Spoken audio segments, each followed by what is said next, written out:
Tesla Model Y overtakes Corolla to be world's best-selling car in 2023. One thing that EVs have an advantage of is the reduced footprint of their drivetrain. The primary bulk of an EV is the massive battery that usually spans the bottom of the car, opening up space in the interior, or the ubiquitous EV frunk. This makes for a more spacious interior, and the Y takes advantage of this well. That being said, it seems that 2023 is the year of the EV. My family is currently in the market for a new car and have been pleasantly surprised at the breadth of offerings. I can't really make up my mind on whether the fact that the Model Y is the best-selling model of car is something to hang your hat on these days. It's a great metric, sure, but it's been in a somewhat limited market. On its face I can see its appeal: size, space, EV, extra seating. It's not a minivan. But it seems like a fairly easy moat to breach. One thing about the Corolla was its build quality was top-notch. It was a solid, reliable car, and it seems more and more lately this isn't a hallmark of Tesla. I wouldn't be surprised for the Model Y to keep the mantle of best-selling model, particularly because of Tesla's lead in its ability to manufacture electric cars and the surface appeal of the Model Y, but I wouldn't be surprised if it lost this lead as well. If you're in the market, go for a couple of test drives. The competition is mostly regular ICE cars with a battery bolted on, while Teslas are designed from ground up as EVs, and it shows throughout in ways big and small. We were originally leaning towards getting a Polestar, but the difference between driving one and a Tesla is night and day. I drive an ID.4 after looking at the Model Y. It's a ground-up EV and a solid competitor. As a family crossover, it's great. The software is pretty dumb, but that's mostly avoided thanks to wireless Android Auto and CarPlay. What won me over? Rear window was easier to see through. The above-mentioned CarPlay AUX support. Not a fan of Tesla's extreme minimalism extending to things like air vents, brand tainted by Musk. I test drove a Polestar 2. What are these car designers thinking with rear view visibility? Between the rear headrests and huge slanted C-pillars you had a tiny sheet of paper-sized opening to see out. I honestly thought the mirrors were adjusted wrong and were looking at the roof. Couple that with a half-baked 360 reversing camera that turned every obstacle into a trapezoidal blur. Reversing parking that car between two other cars at the end of the drive was terrifying experience. Nice car though. Out of curiosity, what did you prefer about the Tesla over the Polestar? The minimalist cabin is the obvious one. It's more spacious and feels much more spacious thanks to the glass roof. I did have severe doubts about the touchscreen and lack of controls, but in practice this has been a non-issue. There are tactile controls for everything you need to actually drive and voice controls for everything you don't, climate, music, etc. The glove box is just stupid though. What's wrong with minivans? I always loved having the ability to haul tons of stuff or people depending on the need. Agreed. I would love a good electric minivan, e.g. an electric Honda Odyssey. There are supposed to be a few coming down the pike, but I had to buy a cheap used internal combustion one for now. What makes you think the Model Y isn't solid or reliable? I'm super happy with my 2021. I've also driven my Nissan Leaf since 2013 with 0 shop visits outside of tire shops. A negative comparison on reliability with ICE just does not compute to me. Tesla is first and foremost a technology company. Top-notch tech, second-rate car. Toyota is first and foremost a car company. Top-notch car, fifth-rate tech. Toyota recently disassembled a Model Y to study it, and this is what their executive said. Taking the skin off the Model Y, it was truly a work of art. It's unbelievable. It's a whole different manufacturing philosophy. While another added, we need a new platform designed as a blank sheet EV.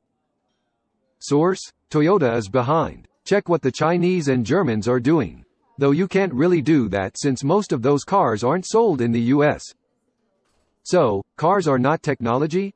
What about, I don't know, aircraft, power plants, ships, medical devices, laptops and phones, the hardware portion of those?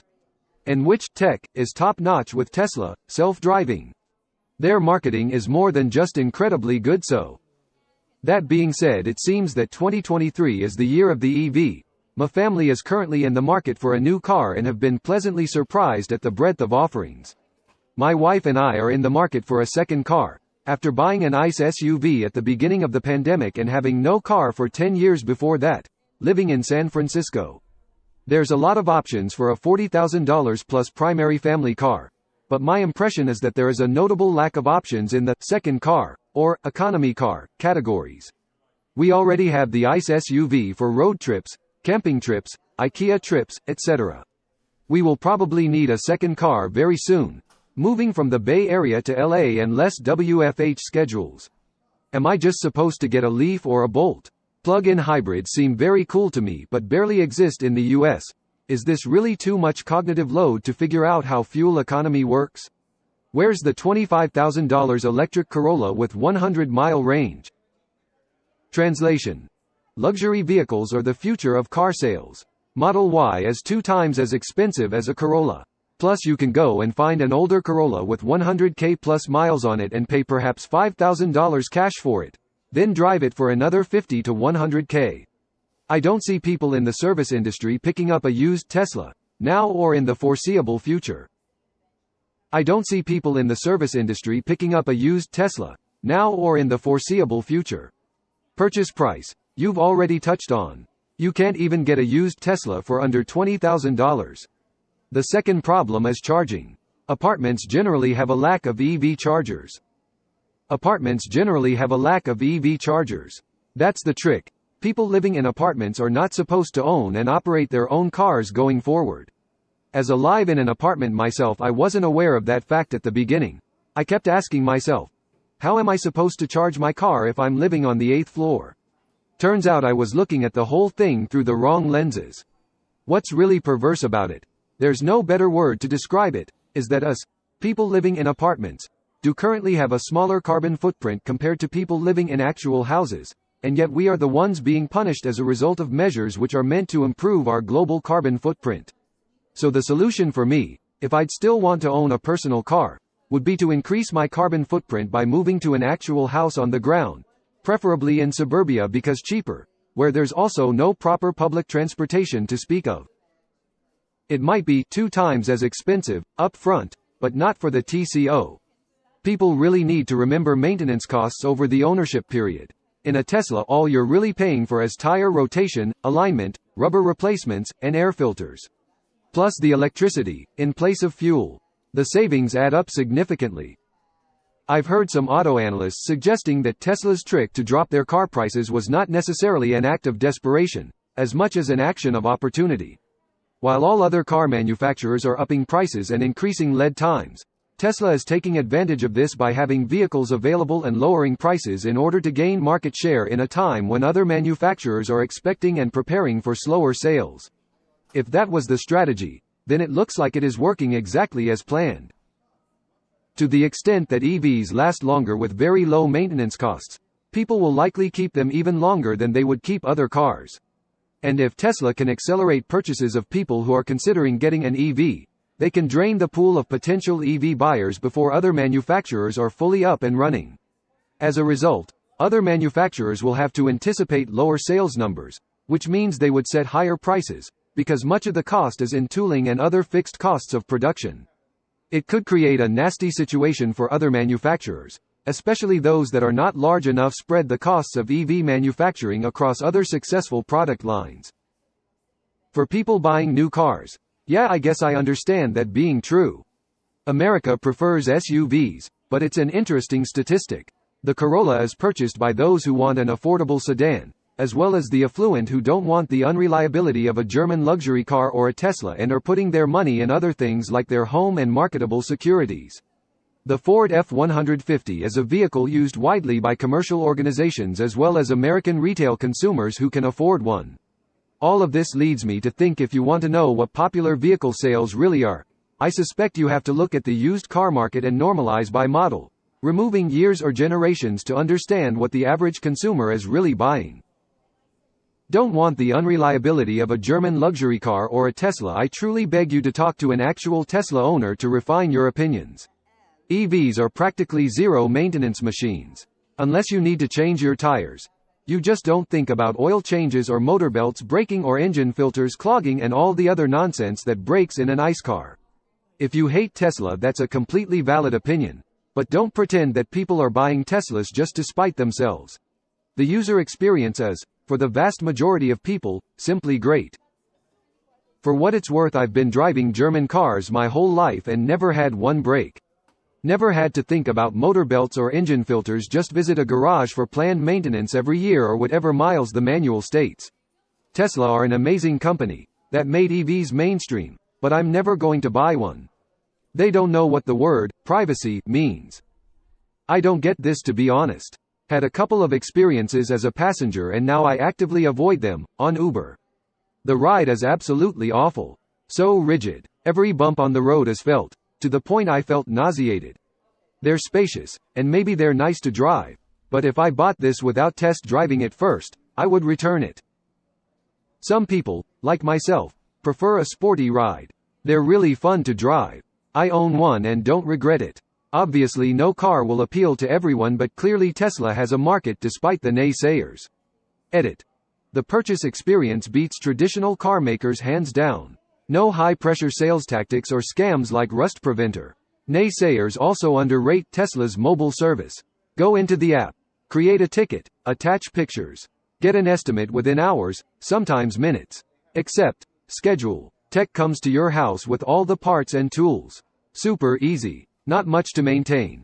Motor coolant, ATF, coolant system, etc. are lifetime sealed.